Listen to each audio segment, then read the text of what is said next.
Who are you in Drehmal? When you first begin your adventure into the world of Drehmal, the first place you find yourself is a stasis pod. You have no idea who you are or how you got there. Fortunately, in the stasis room itself, there's a handy roster listing the inhabitants of each of the 24 numbered stasis pods. But it only lists the names of the characters. There's no information about who they were, or what they were like, or why they were important. In this video, we will answer these questions by discussing the lore of each of the player characters in Drehmal 2.2 Apotheosis. While there are 24 stasis pods, the only ones that contain potential player characters are the 8 on the bottom floor, as you are randomly assigned to one of these 8 when you start a playthrough of Drehmal. So, we will discuss in depth the lore of each of these 8 characters, and at the end have a brief segment about a few of the non-player characters in the stasis pods, and one of Drehmal's strangest mysteries. So, make sure to stay around for that. Without any further ado, let's start by talking about the character in stasis pod number 1. Pod 1, Thresa Vera. Thresa Vera started life as the heir to the throne of House Vera, one of the wealthiest Avsamic noble families. When she was only 12, her father renounced his title as the Lord of Vera, leaving the young Thresa to perform the duties of a politician and a socialite. While she adapted quickly, if not enthusiastically, to this role, her life fell apart only 5 years later. Emperor Ihb had just stepped down from the throne of Avsam, and a committee of Avsamic nobles chose Ufhel Anir as his successor. At a coronation party hosted at Vera Manor, Thresa's father heavily overindulged in Encelian honey wine and died, leaving Thresa as the sole head of House Vera and in a state of deep depression. After a dark period in which Thresa was physically injured and the fortunes of House Vera started to decline, she decided to try and escape her ennui by reinventing herself as a scientist. She used most of her house's remaining wealth to enroll herself in Avsal University. Although she struggled greatly in her first semester, both with classes full of unfamiliar material and her continuing depression, during a microrunology lab she met someone who would change things for the better, who also happens to be second player character. Pod 2, Gohri Zed.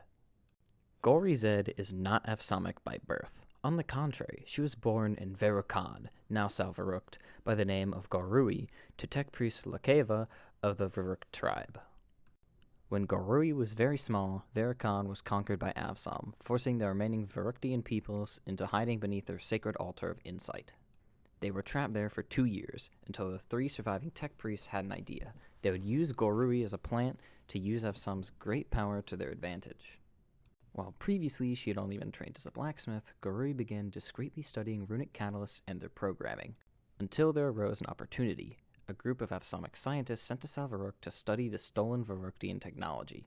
She introduced herself to them as Gohri, an Avsamified version of her actual name, quickly gained their trust, and before long she traveled with them to Avsal University. While continuing her studies there, she became fast friends with one of the scientists in the group, who happens to be the third player character. Pod 3, Baen Vehmil. Baen Vehmil started his career as a traveling researcher working for Avsal University, visiting far-flung locations like the Forgotten Land of Sod, the ancient cliff dwellings of Grand Pike Canyon, and the scenic plateaus of Verukht. This last location is where he met Gohri, and once the two of them became close friends, he took her back to Avsal University and helped her to enroll. Tired of wandering, he also accepted a position himself as a microrunology lab instructor. When the first lab started and lab partners were assigned, it happened that Gohri and Thresa were lab partners under Vehmil's tutelage, and thus the 3 of them met for the first time. They quickly became close friends, and the 3 of them collaborated on many scientific projects over the next couple of terms, with each of them contributing their own personality to whatever task was at hand. As Thresa says herself in her memoir, between us, Vehmil was the most creative. He would come up with the most wonderful, unique ideas, but would not know always how to implement them practically. Gohri was the most dependable. She made sure all of her spirits were high, and could always be counted upon to work overtime and do any task to completion. And I became something of a leader, to make sure our time was spent efficiently, and was always able to integrate the disparate parts into a more cohesive and efficient whole. They worked well together as a team, and made good progress in research on several different subjects, most notably a theory of Vehmil's that it was possible to use the stabilizing field of certain runes to freeze a target in time. This would allow the construction of stasis pods capable of putting a Drehmari in a timeless, semi-immortal state. During the work on this project, however, there was a different sort of development. While all three of them were close friends, it rapidly became clear that Thresa and Gohri's relationship was different. Thus, it came as no surprise to anyone, least of all Vehmil, when, while working on their first full-size stasis pod prototype, the two of them confessed their love for each other. Soon afterward, Gohri and Thresa passed their final exams, and together with Vehmil, they finished the stasis pod prototype. The prototype received first prize at the Imperial Exhibition, and the three of them were immediately offered and immediately accepted positions at Avsom's Department of Science. Initially, the three of them took positions at the Salamavir facility to continue their work on the Stasis project, as a failsafe for any catastrophe that could befall Avsom. However, as time went on, and as progress on the Stasis project began nearing completion, they began to split up. Vehmil became involved in work on the Aphelion project, and once construction was finished, took an advisory position on the Aphelion itself, although he took frequent trips to involve himself in other projects.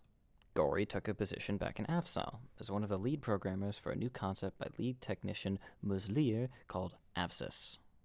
And Thresa was called in to fill as chief science officer when an accident at Mount Yavlix left the previous chief science officer Elise paralyzed from the neck down and unable to work. She left for Mount Yavlix to continue Elise's duties. However, she was called back to Avsom once again after completion of the stasis facility was finally complete, and Emperor Nir selected Thresa as CSO to manage the first long-term tests. She, along with 23 other Avsomic personnel of her choice, were to undergo stasis for several years as a test of emergency protocol. Obviously, her first two choices were her partner Gohri and her friend and colleague Vehmil, and the three of them served as stasis project commanders. Now we'll discuss her next 5 selections separately, since their stories are more independent from each other than the trio covered so far. Pod 4. Devroh Ihb. Like Gohri, Ihb has an unusual background for an Avsomic official. Born in the humble Heartwood town of Kazani, at a young age he left his family and hometown to pursue a life of adventure at sea. In his first adventure, aboard his legendary ship, the Sharkfin, he attacked and seized a pirate fort in the fjords of Palisades Heath. Later, he journeyed to the forgotten land of Sod and the mysterious islands of Dawn and Dusk, among many other thrilling adventures. He also enjoyed telling stories about his many adventures, and even for a while worked with a publisher by the name of Soli to sell novelizations of his expeditions. After several decades of this lifestyle, though, he decided to return to his home of Kazani and settle down. However, as fate would have it, this was not to be, as after only a few months, he received something surprising. A personal summons from Emperor Nir himself. In recognition of Ihb's incredible talent as a pilot, Nir chose Ihb to pilot a cutting-edge Avsomic airship. Ihb accepted, and rapidly became one of the most talented pilots in Blue Exodus's aerospace division. During this time, while stationed on Avsom's spaceport on Lodar, he even flew alongside Rahelma herself, before crashing his ship on Aldregakar, the Starrise Plateau. Ihb was also captain of the crown jewel of Avsom's fleet, the Aphelion. He remained in that position until, several years later, he was chosen for the long-term stasis tests. Pod 5. Orix Cehein. Orix Cehein's career began as a powerful arcanist employed by Blue Exodus. Early in his career, he served Avsom in the Divine Schism alongside Kahmas, the future commander of Blue Exodus. As Kahmas's right-hand man, he fought on the anti-Palisedan side, wielding exceptionally powerful runes which froze his enemy's blood upon striking them thrice.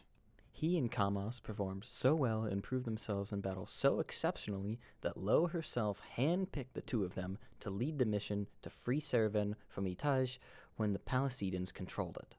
Afterwards, he was an advisor to Emperors Ifhil and Anir, one of their most reliable covert operatives, even supposedly negotiating with Malus himself on behalf of Avsom. Later, he was assigned to the DOS and stationed at Mount Yavlix. There, he was in charge of operating the Resonant Eye, a specialized device capable of transmitting and projecting data from remote distances, even through the tear in the veil. However, what he saw in the Resonant Eye forever changed him. According to a colleague of his, Orix changed when he was assigned to Mount Yavlix to run the Eye. Although always a cautious Dromari, he saw something in his very first dive which chilled him to the core. Despite this, he held his position and performed his duties with due diligence. He oversaw the dive that led to CSO Elise's tragic paralysis and during the second incident, he evacuated with a few other surviving personnel and gave the order for the emergency seal to be put in place, forbidding entry into or exit from the Yavlik's facility. From there, he rushed directly to the Stasis facility, hours before the Empire's fall. Pod 6. Vohski Ottis. The youngest of the 8 player characters, Vohski Ottis, is somewhat of a child prodigy. He was the youngest to ever earn a doctorate from Avsal University in the history of Avsam. Because of this, Emperor Nier himself took a special interest in his career, offering him high-ranking positions in Blue Exodus, the DOS, and then Red Dawn. While few specifics about his work are known, his work at Red Dawn was on the top-secret Project Moonstrider, an attempt funded by alchemical secretary Adul to achieve immortality using bluegrass seeds carved with micro-runes. Unfortunately, his experiment went tragically wrong, leading to the deaths of 2 of the volunteers testing the seeds. This tragedy, combined with the madness of Adul, sent Vohski into a depressive spiral, leading him to request reassignment from Red Dawn from Emperor Nier himself. However, before this request reached Nier, he was chosen for the Stasis project. Pod 7. Zevve Kai. Of the 8 player characters, Zevve Kai is the one we certainly know the least about. As an intelligence officer for Avsam, she did much of her activity in secret and kept very few records. We know she kept track of the enemies of Avsam and worked for a time as a counter-terrorist officer. She also spearheaded the propaganda campaigns that kept the masses satisfied during the reign of Nier. However, we have no other specific details other than the fact that she, too, was selected for the Stasis project. Pod 8. Ekari. Few details of Ekari's early life or career are known. The first recorded mention of them is an established artist in the school of Avsamic abstraction, and a staunch opponent of the emerging new style of Aniric art. However, strangely, it is recorded that they suddenly capitulated to the Aniric regime and visual style, and even took a position as his royal court artist. While the true reasons for their sudden shift are unknown, it is rumored by Anir's opponents that the members of Ekari's family were threatened to force their hand. Regardless of the cause, however, Ekari helped to create many of the greatest examples of Avsamic art during this time period, such as the sweeping white and purple architecture of the Salmavir facility or the Avpod, a luxury music-playing device. While they felt somewhat stifled at times by Anir's seemingly arbitrary directions, the position paid quite well, and they existed comfortably until they were chosen for the Stasis project. Thresa, Gohri, Vehmil, Ihb, Orix, Vohski, Zevve, and Ekari. These 8 discussed so far are the player characters that one can be when one starts a playthrough of Drehmal. But that leaves one obvious question. Who's in the other 16 Stasis pods? Unfortunately, we don't have much information about the other 16 Stasis pod inhabitants. The best we can do is assume most of them are technicians who worked on the Stasis pod project under the command of Thresa, Gohri, and Vehmil. However, there is one notable exception. Pod 10. Kahmas Tuhs. Kahmas began his Avsamic career as a member of Blue Exodus. As mentioned previously, he fought in the Divine Schism with Orix as his right-hand man on the side of the anti-Palacidans. His valor and bravery in this war did not go unnoticed, and he was rapidly promoted to General of Blue Exodus. During his long tenure as general, he served under all 3 Avsamic emperors and helped lead many important projects such as the Mythbreaker project. However, near the end of Anir's reign, he began to have doubts about the future of the Empire under Anir's increasingly ambitious rule.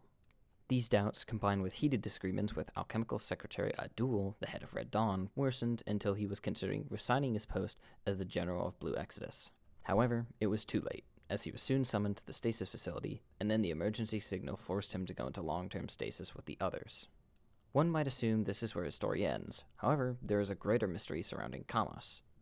As context, the player characters wake up from stasis because of life support failure.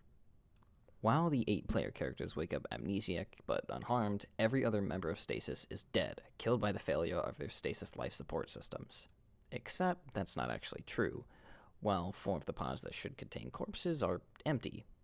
Consulting a nearby holotext, it becomes apparent that somehow Kahmas was woken up from Stasis 17 years before the player characters and left the Stasis facility. 8 years later, perhaps for the same reason, perhaps for unrelated reasons, 3 other NPCs, Kars, Silvar, and Klo, are also woken up from stasis, and disappeared to locations unknown. Why this is, or where they went, is completely unknown, and has been the subject of much speculation among the community. If you have any theories or speculations, feel free to drop them in the comments, as this remains as one of Dremhal's unsolved lore mysteries. So, that was the Stasis 8. I hope you enjoyed the video, and if you have any requests for lore topics to cover in the future, leave them in the comments as well. We have a couple ideas already because of the unbelievable amount of lore in this game. And I say game, it's a Minecraft map, but if you played it, you know the scale. It's basically its own game at this point. So yeah, make sure to like and subscribe, join the Drehmal Discord, and play the map if you haven't. And if you have, go harass your friends to play it.